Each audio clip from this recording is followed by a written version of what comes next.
Nasrani. Nasrani nyembah sinten aslinya? Allah.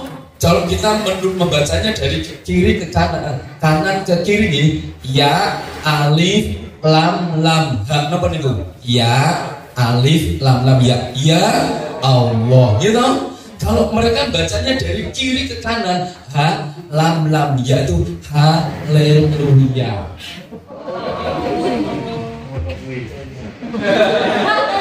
Ternyata di sini banyak huruf.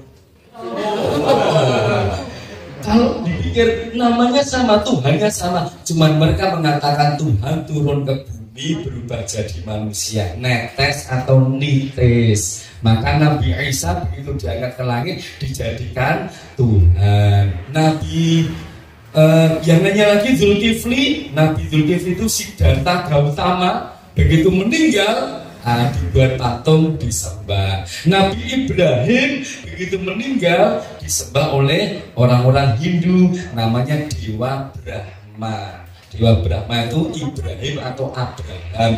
Istrinya Saraswati, kalau kita Siti Saroh. Sama sebenarnya, sama ceritanya, dibakar nggak mempan. Islam juga dibakar nggak mempan. Bedanya Islam menempatkan Nabi Ibrahim itu hanya sebagai nabi, kalau mereka sebagai Tuhan. Ini kok malah bahas ini ya? Bapak Ibu, Lata Uzza Hubal disembah dulu. Sekarang tidak sedikit orang yang menyembah apa namanya? Ya seperti itu. Dan tidak sedikit orang yang menyembah duit. Apapun caranya, yang penting dapat duit. Itu hati-hati loh, berarti menyembah duit loh itu. Halo, patung kok disembah zaman dulu kan nggak pas. Itu dulu, bukan sederhana itu. Abu Jahal itu kalau bersumpah, wallah, demi Allah, dia itu demi Allah suka bicara. Nah, saya ulang, itu dulu. Sekarang tidak sedikit orang yang nyembah ijazah. Ayo, anak kita lulus tuh pengennya dapat apa? Ada yang menyembah nilai, yang penting dapat nilai. Itu hati-hati juga tuh, sudah kepleset namanya ya. Makanya Bapak Ibu diluruskan anak kita. Yang kedua, tantangan kita dulu, wah, pasukan anak muda berkumpul, kemudian mereka kalau ada pedagang lewat itu dirampas. Karena memang Mekah itu atau Ka'bah itu tempat di mana strategi perempatan. Ada rukun Yamani, ya kan? Ini Ka'bah, ini ada pintu Ka'bah sebelah timur, sebelah barat selatan itu rukun Yaman itu kalau ditarik ke sana negara Yaman. Ada nanti sebelah sini rukun Iraki. Rukun Irak itu yang sebelah barat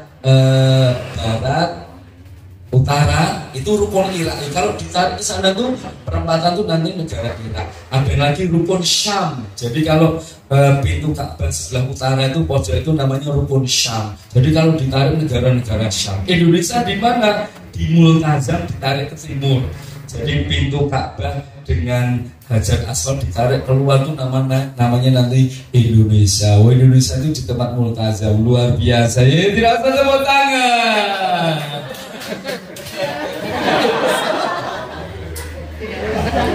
Semangat, pede, duduk yang empuk-empuk kursinya. Yang salah. Dulu di situ pedagang-pedagang pada mampir di Ka'bah, ya kan? Akhirnya dirampas, pulang mereka dibunuh, dirampas oleh orang-orang di sana. Lalu pemuda-pemuda berkumpul mengadakan pesta pora, mabuk-mabukan, mengundang musik, para wanita pakai baju narkoba. Tahu narkoba? Narkoba itu singkatan, nampak kolornya malah bangga. Gak usah dicatat loh, Pak. Giling-giling mau menari-nari.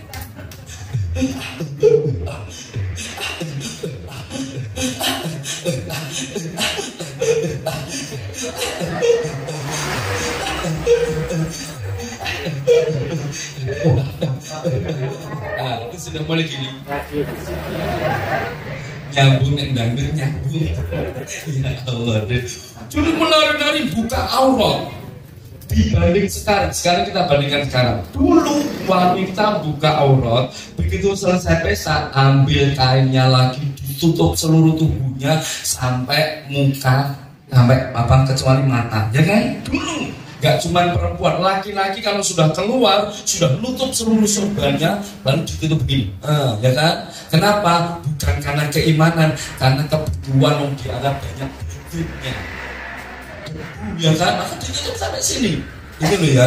Kalau di Arab pakai sorban jadi dikasih beban, pipinya nggak kepanasan, makanya dikasih sorbannya gini. Sampai di Indonesia, di India, ya kan? Sudah karena India sudah mulai agak sejuk, dikubur-kubur. Sampai di Indonesia pakai belangkon selep lampung.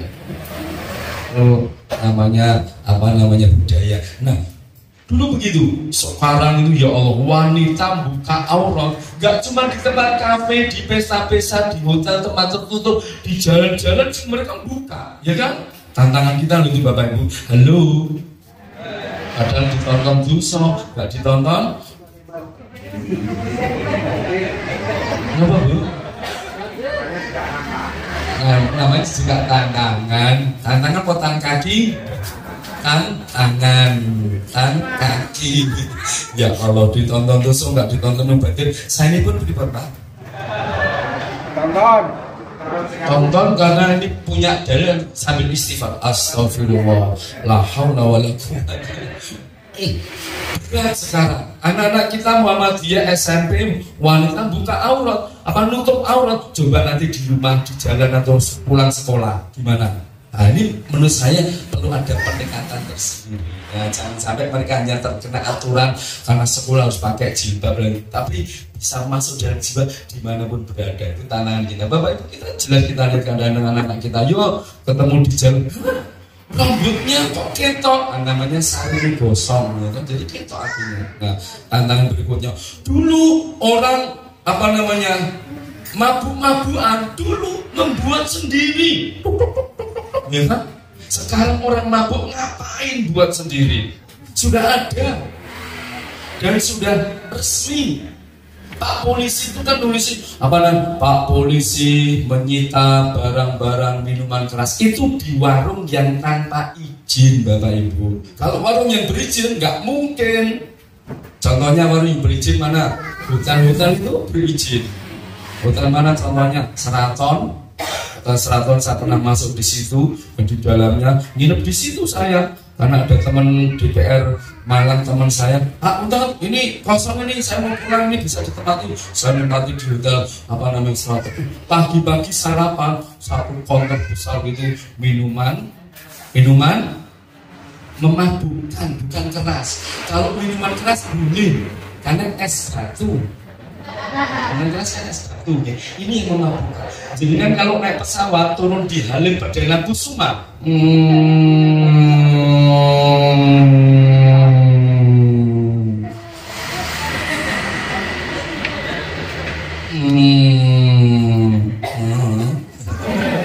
turun mau ambil bagasi satu konter besar hampir semusola ini jualan minuman memabukkan di dalam konter bandara itu. Nah sekarang itu Bapak Ibu, dahsyat. Terakhir contoh jadian dulu dengan sekarang, ini tantangan kita. Dulu. Jadi kalau saya bilang dulu agak jauh. Dulu. Jadi dulu ibu melahirkan anaknya kok perempuan.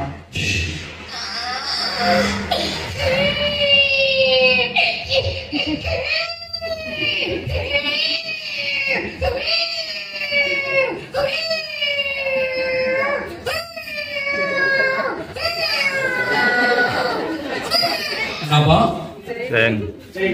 Suara bayi nangis dan kucing lewat. Ada dua nanya. Bapaknya kok tahu anaknya perempuan, anaknya dibunuh, dikubur hidup-hidup.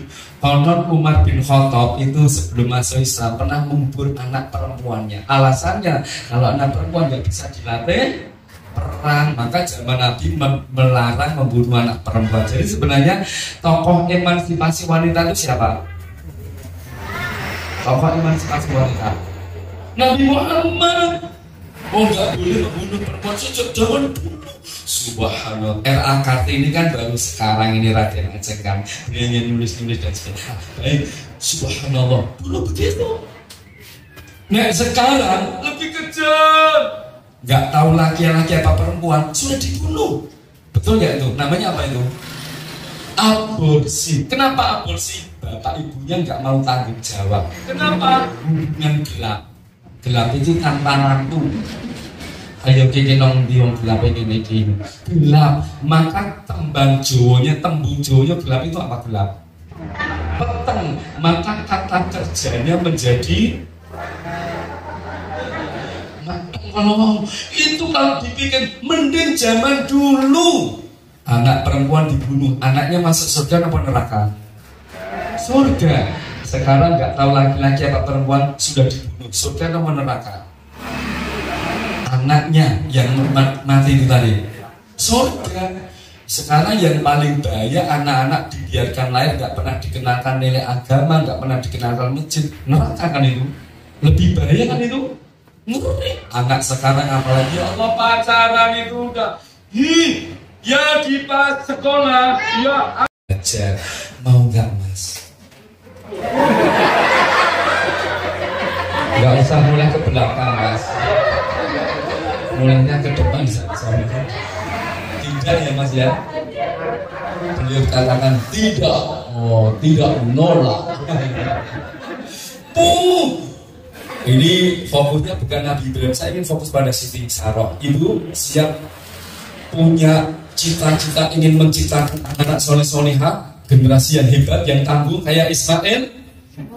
Berarti ibu siap jadi Siti Saroh? Ada yang siap? Istri jenengan yang mana sih?